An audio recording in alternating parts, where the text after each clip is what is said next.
मन के एक बता के सत के डहर धराए। धन धन है गुरु घासीदास बाबा जी, मुक्ति के मार्ग बताए। तन तपाए मन लगा के सत्य खोज में जिंदगी बिताए। मन खेला स्वाभिमान देह बर, रूढ़िवाद ला मिटाए। कठिन तपस्या करके बाबा मन खेला एक बताए। सत्य डहर मा सबला चला के भेद भरम ला मिटाए। बोले परम पूज्य गुरु घासीदास बाबा की।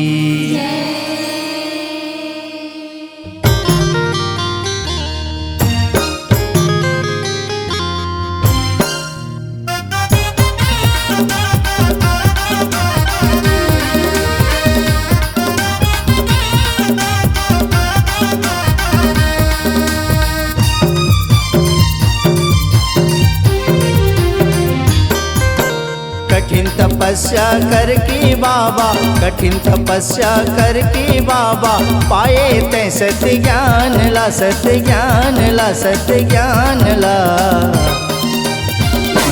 मन के बरोबर बताए मानो समाज ला। मन के बरोबर बताए मानो समाज ला। कठिन तपस्या करके बाबा, कठिन तपस्या करके बाबा, पाए तै सत्य ज्ञान ला, सत्य ज्ञान ला, सत्य ज्ञान ला। परम आदरणीय मानव समाज 1756 में परम पूज्य बाबा गुरु घासीदास जी के जन्म, माता अमरावती पिता महमूदास जी गिरोधपुरी धाम में जन्म नहीं होती तो आज मनखे बने के मौका नहीं मिल पाती। कतका कठिन तपस्या करके ये मानव समाज ला ये जगह में लाए है। आप जरा मन में विचार के सोचो, देखो आज बाबा जी के विचार कतका सुदृढ़ है और एक रास्ता में चला करके आज मानव जाति ला एक सुनता भाईचारा दे करके जुआ दारू चोरी लबारी ये सबसे दूर रखे हैं। बाबा गुरु घासीदास जी के चरण में कोटि कोटि बार प्रणाम है, जेकर माध्यम से आज हम ये मंच में खड़े हैं। बोलिए परम पूज्य गुरु घासीदास बाबा की जय।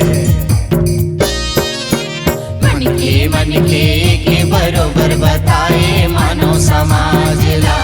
मन के बरोबर बताए मानो समाज ला।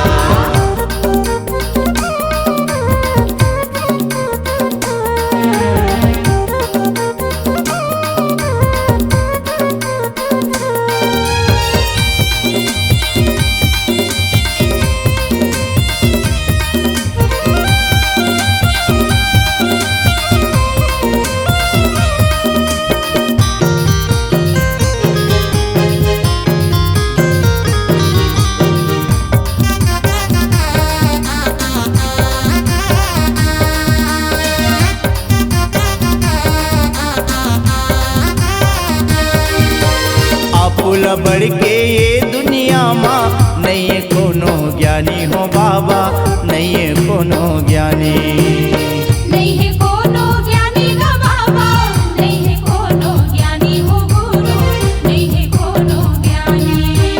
जुआ दारू चोरी लबारी झन कर व्यह बिचारी कहेगा, झन कर व्यह बिचारी।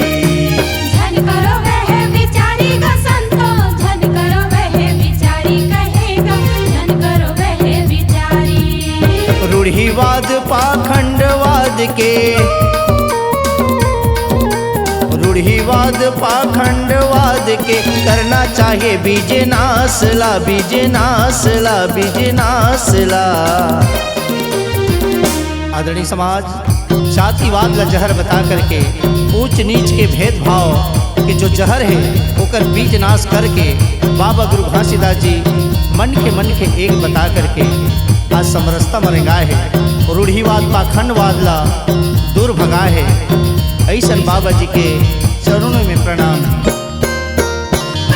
मन के बरोबर बताए मानव समाजला, मन के बरोबर बताए मानव समाजला।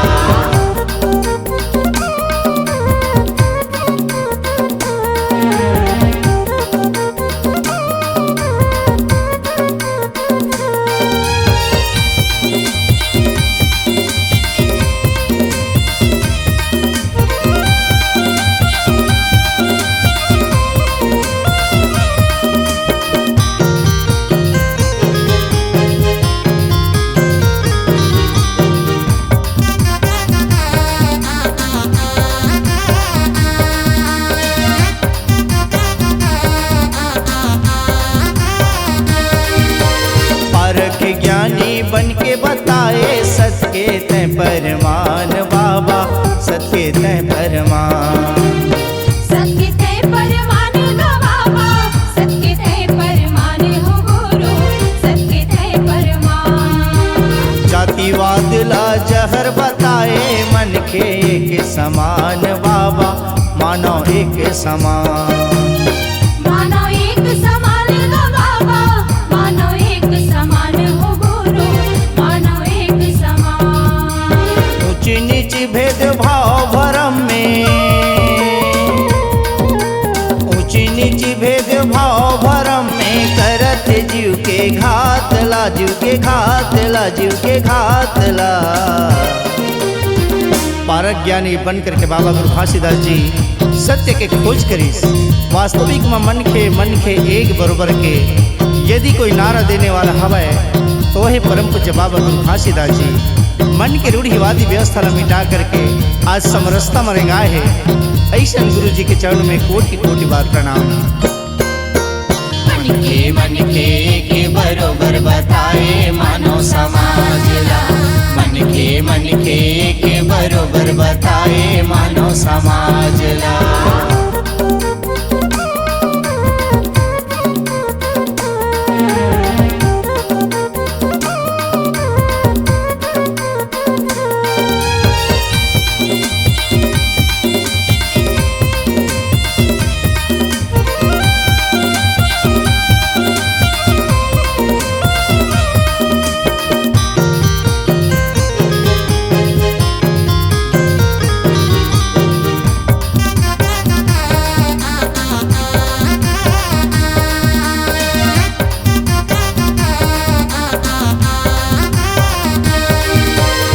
के भीतर माँ मंदिर बताए बाबा घासीदास गुरु हो, बाबा घासीदास। गुरु घासीदास गो बाबा, गुरु घासीदास हो, बाबा घासीदास। गोबर माटी पत्थर के देवता माँ झनकर मन माँ आस हो, झनकर मन माँ आस। झनकरो मन मास गो संतो, झनकरो मन मास हो, झनकरो मन मास। रविदास कबीरदास बाबा कहे, रविदास कबीरदास बाबा कहे झनकरवन विश्वास माँ, विश्वास माँ, विश्वास माँ। परम आदरणीय समाज बाबा गुरु घासीदास जी एक घट भीतर में मंदिर बताइस। काबर मंदिर के जाय माँ मन खेला अलग होना पड़े और भगवान ला छुआ के कहीं के भी ओला गलत नज़र से देखे जाए। एकर खातिर बाबा गुरु घासीदास जी घट में मंदिर बताइस।